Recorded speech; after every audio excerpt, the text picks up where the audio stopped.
If you want a good dose of inspiration about what's possible, stay tuned for AARP Real Possibilities.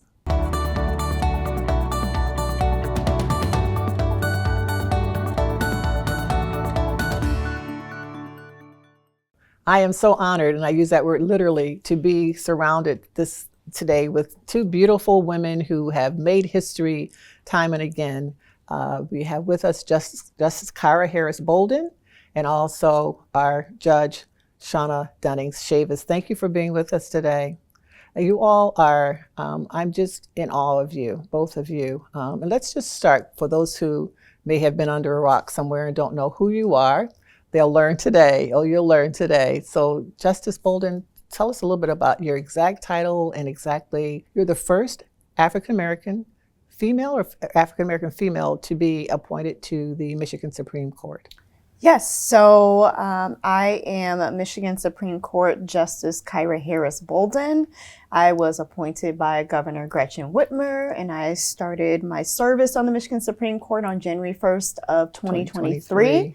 And as a result, I became the first Black woman to serve on the Michigan Supreme Court. And how is that, what does that feel like when you actually officially got that announcement and were sworn in? What did that feel like?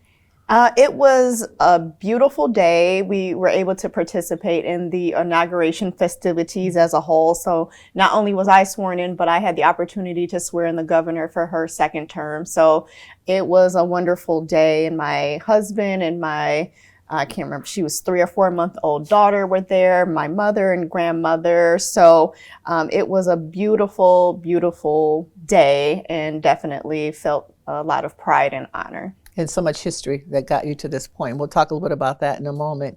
And Judge Dunnings, you have a similar story out of the 100 and plus years Ingham County Court, never having not just a woman, but an African-American to serve in that capacity? That's correct. I was elected. 150?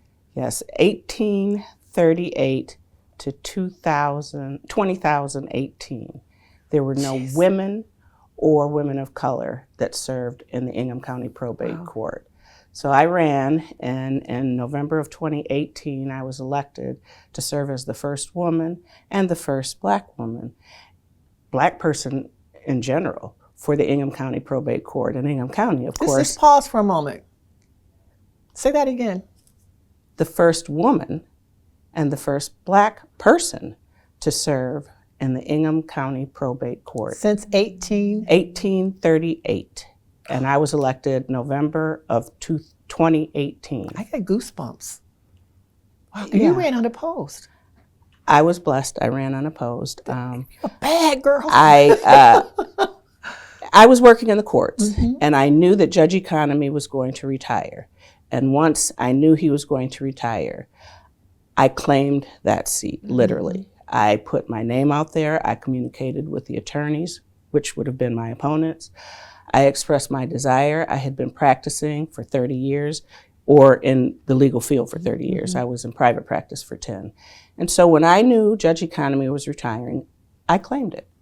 I put my name out there. I talked to all of my peers, the people that practiced in that court, and expressed my desire to have that opportunity. You know, and you say that you have been working in the courts. You actually grew up around one of the most prominent attorneys in the state of Michigan, and that's your father. Yes, my father, Stuart Dunnings Jr., who passed away in 2010, was the first Black attorney to maintain a law firm in Lansing. And so I never expected to be a judge. I expected to spend my life in the firm that he founded and created. And I thought I'd be a litigator my entire life, but opportunities came up and I seized them. And you claimed it. I like that. We could just drop the mic and go home now. But that's a whole nother sermon for another time. So let's start with you. What motivated you? When did you know that you wanted to do this? You said you claimed it. How did you know this is the work you wanted to do? And I might add that you've had other opportunities too, even just since you've taken this position. And you've got, what is it? You are the Chief Probate Judge and Chief Circuit Court Judge Pro Tem for Ingham County. So I mean, you've had a lot of titles added on just since you've been in this position. But how did you know? What was that moment that you know this is my purpose? wow, the moment I knew this was my purpose, that it wasn't one particular moment, it was over time. So I was in private practice, and from private practice, I started in public service in Eaton County as the assistant friend of the court and referee. The referees and the friend of the court hear the domestic cases. It's a quasi-judicial role. So as I was serving in that position, I realized, one, oh, I can do this. And two, I really feel strongly about the work that's done in the family court. I worked with Judge Evelyn and Judge Osterhaven. Judge Evelyn was the person who reached out to me, salt of the earth. He was a wonderful mentor. And he's the one who encouraged me to come to Eaton County. And it was at that moment I realized, oh, I can be a trial court judge. I clerked for Judge Gordon Quist, Western District of Michigan Federal District Court judge. And it was that opportunity that allowed me to see what really goes on behind the curtain, if you will, for running a judicial suite, being in a trial court, and just having that experience. It was phenomenal. And he used to always say, Dunnings, this is the best job in the world. Now, of course, a federal trial court judge is different than a state trial court judge, but just watching the things he did and participating in writing opinions and sitting in court and observing the jury trials really sparked my interest in doing something other than just litigating for the rest of my life. And you knew you could make a difference. I knew I could make a difference. What about you? What was the trigger for you, Justice Bolden? Well, my road of while I am younger, I have had a long journey. I would say what spurred my interest in the law were things that happened in college. I received my degree from Grand Valley State University in psychology. So I was not planning on being an attorney at all. And there were two things that occurred. One was I was working in an after-school program for Grand Rapids Public Schools, and a little girl asked me, could girls go to college? And I was able to be a representation for her to say that, yes, you know, girls can go to college, and I realized how important representation was.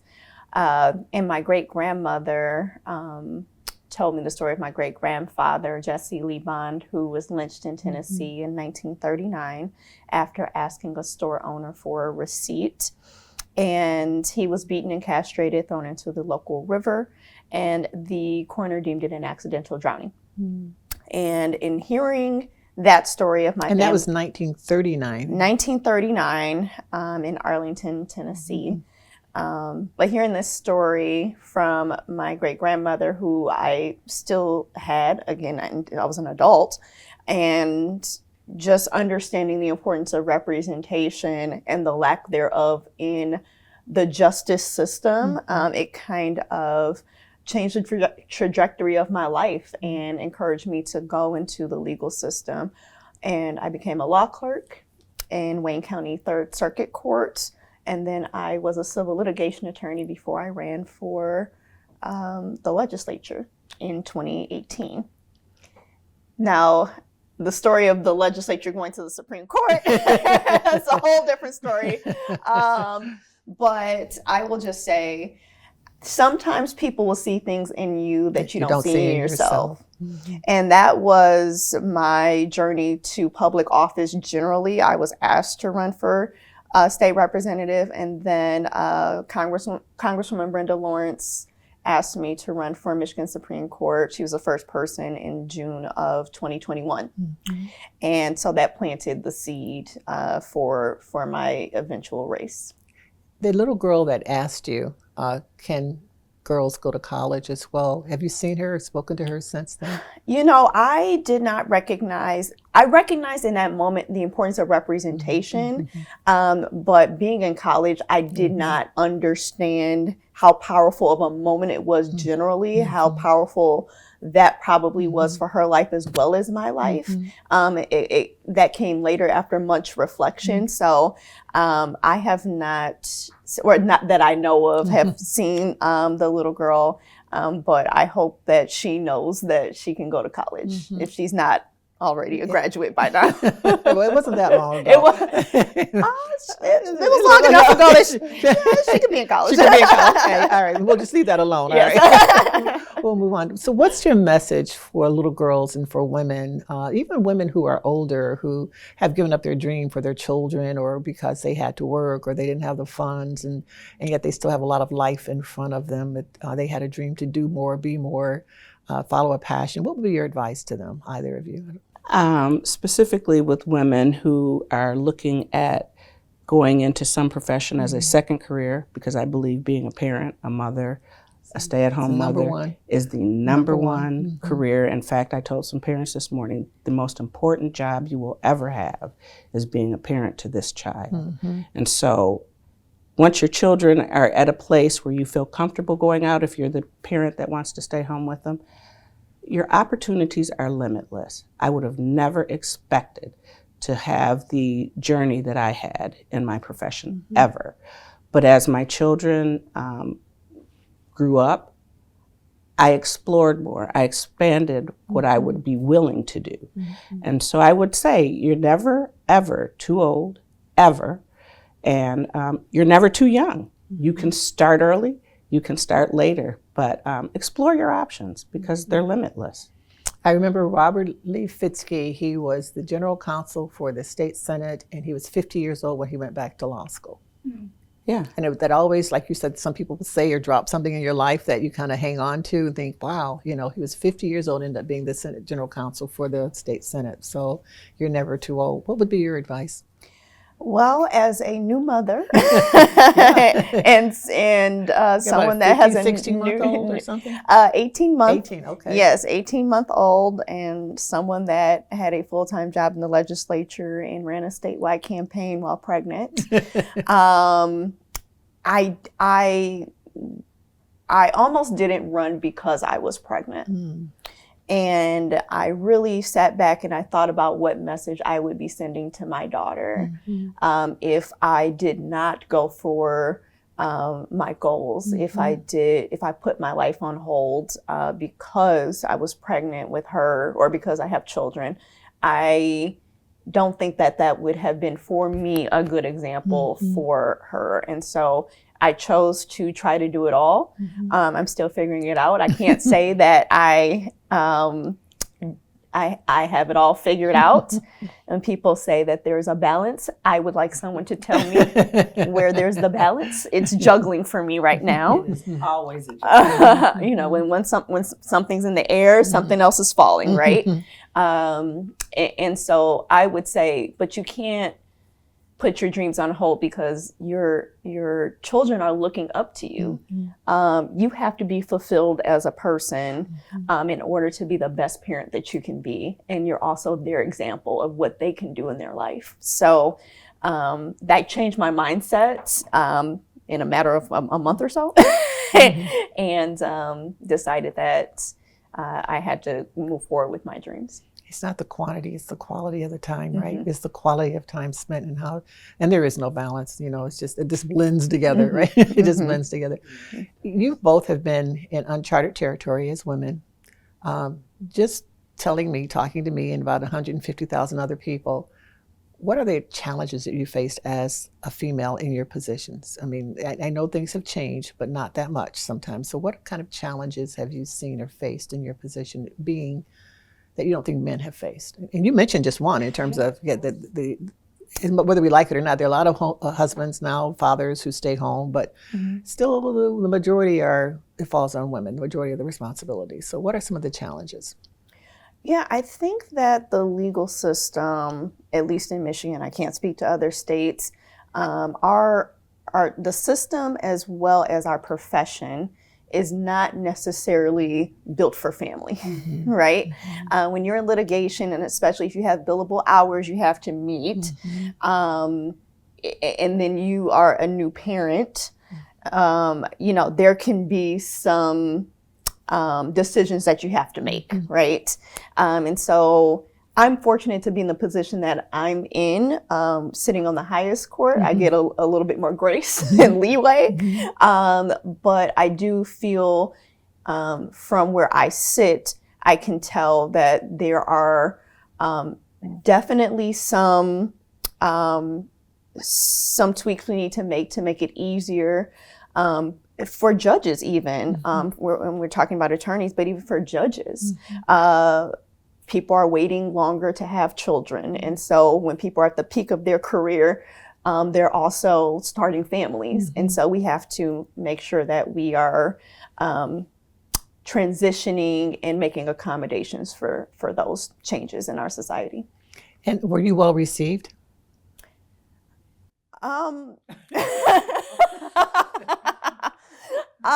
You know what? And I asked the question not to cast aspersions on anyone, but people go through things, and sometimes you don't talk about it. I mean, so whether you were or weren't, you're still sitting where you're sitting. Nothing's changed. You still have the power you have, but it's just good for folks to know. Yeah, you know, it was a bit of a catch-22. There were a lot of people that just wanted to know where my child was all the time, why they weren't with me at an event, or who was taking care of my child, you know. I was asked if I was breastfeeding or not. I mean, so well received, or I don't know. I just kind of got it from all, it was received, but I'm not sure if it was well. Well, point well taken. Point well. What about you? Well, listening to Justice Bolden, she is absolutely correct. Litigators with a big firm, I was a small firm, countless hours, and I mean day and night. You'd stop and have dinner, and you get back to it when you're in trial. And I'll never forget, my daughter was young, and she said, "There's always going to be another trial." And that really, it like smacked me in the face when she said that. I looked at my precious little girl, and I thought, oh my gosh, because every trial is like the Super Bowl for a lawyer. You're giving it your all. And so when my son was 2, is when I had the opportunity to go work in Eaton County. And that felt like a better balance at the time, professionally. And it wasn't easy because I was working with my father, and I loved that opportunity. And when I told him, he understood, and I couldn't believe it. He wanted me to stay in private practice. He wanted me to carry on the family tradition, but he also wanted me to try to find that balance. And Justice Bolden, my children are 25 and 22, and I'm still looking for the balance. What about barriers? Well, several barriers. When I was in litigation, I would show up to a deposition and be mistaken for the court reporter. When I was in private practice, we practiced in a lot of the rural counties. I would show up and they wouldn't know who the heck I was or why I was there, and I would always have to, go straight up to the counsel table and put my briefcase down before I could be respected as an attorney. And then when I went to Eaton County, I had a case I was hearing, and a gentleman walked in and he looked at me, he said, "Oh, I want the referee." I said, "I am the referee. You're not going to hear my case." Now again, I worked for some wonderful people, and I went and told the judge that this person didn't want me hearing his case. And he said, "Well, the case starts with you." And he explained to the gentleman that I was a part of the process.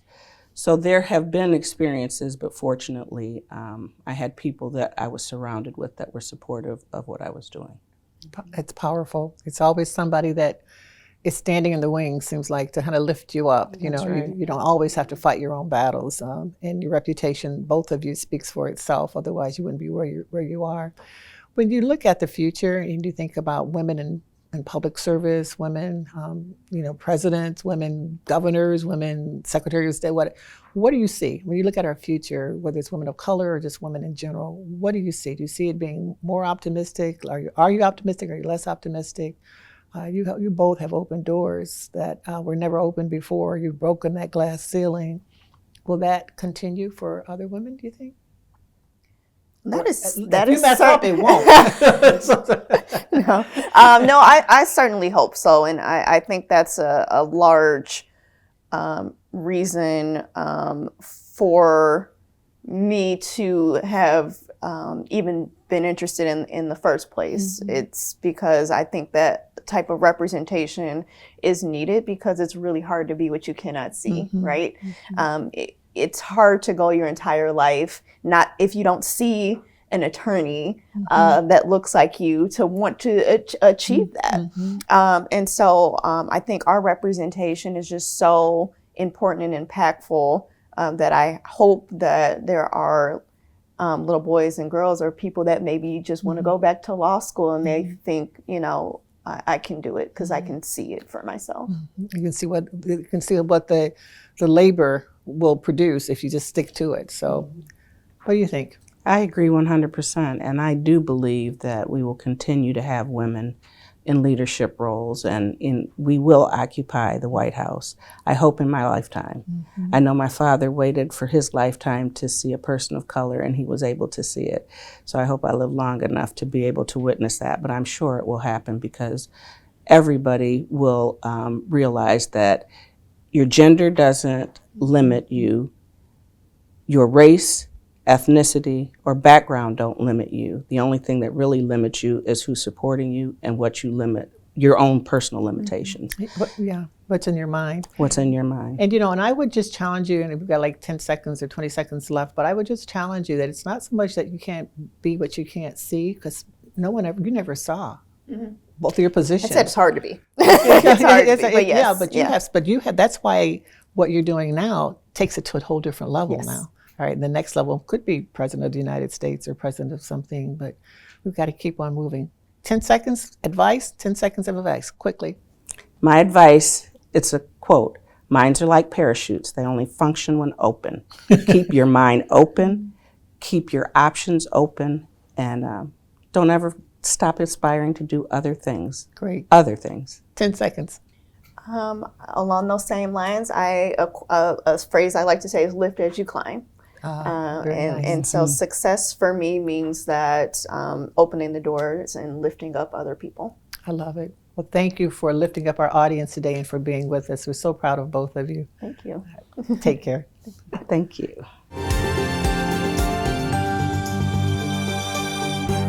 Hi, my name is Emily Morell, and I'm a PA at the Great Lakes Center of Rheumatology. I'm here today to talk about Felty syndrome. Felty syndrome is seen in patients with severe or long-standing RA, seropositive RA, which means they have to have a positive rheumatoid factor or a positive CCP antibody, and they commonly present with the triad of RA symptoms, neutropenia, which is a low blood cell count, and an enlarged spleen. Patients present often with joint pain in their hands or symmetrical joint pain in some of their major joints. Neutropenia can be often seen in patients with recent infections. So when you have a low blood cell count, you're more prone to infections. So a lot of people will have skin infections or respiratory infections, or they may not have any. An enlarged spleen can be palpated on physical exam or can be seen on ultrasound studies. Treatment for this is to treat the RA. So patients will be put on a DMARD medication or a biologic medication such as Rituxan or Orencia. And in terms of treating the neutropenia on the short term, Neupogen is commonly used, or short-term steroids can also help with the joint pain as well as the neutropenia. And other considerations for this disease is you should also be seen by a hematologist for further recommendations of care, and other diseases that can present similarly should be ruled out, such as Epstein-Barr virus, HIV, leukemia, and be sure to contact your doctor if you think you have this condition. Transportation and things to consider. Thank you so much for being here. What are some considerations that people should ponder before deciding whether or not to tell a loved one to give up driving or not? It's a hard decision to make. Very hard, absolutely.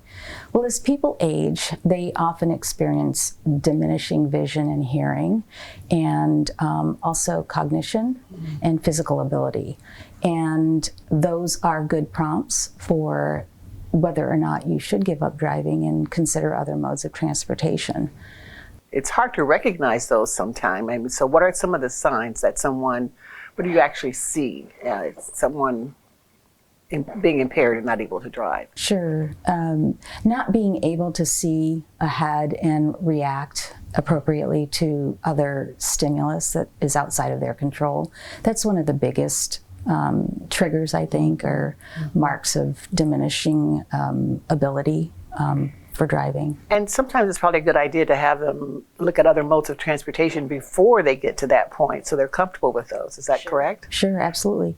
Another impetus is also the fixed income that most seniors are on, where the ability to afford gas, insurance, and the general maintenance of a vehicle may be a little bit out of reach for them. So that's another sign. And there are options. People need to apply for it. Those options are like Spectrum and some of those other options. That's right. And that Spectrum application is reviewed by a third party.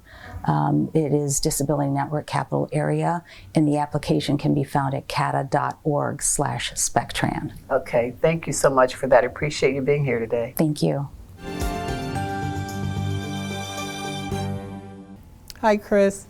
You know, there's nothing worse than not having enough money, other than perhaps having a financial advisor who's not very good. So how can you tell a good financial advisor from a bad one? Yeah, so there's good apples and bad apples in any profession. One of the things that I would say is first look to the designations that financial planner has. For example, having a CFP designation, Certified Financial Planner designation, really that's one of the gold standards as it relates to financial planning, where we have to be peer reviewed, sit down and take a 6-hour exam. And as an attorney, once I took the bar exam, I never want to take another exam ever in my life. And then as a CFP, Certified Financial Planner, we owe a fiduciary duty to act in the best interest of our clients. So that's one thing, is look at the designations they have. A CFP would be the big one to look for. The other thing would be asking them flat out, are they a fiduciary? Are they acting in your best interest?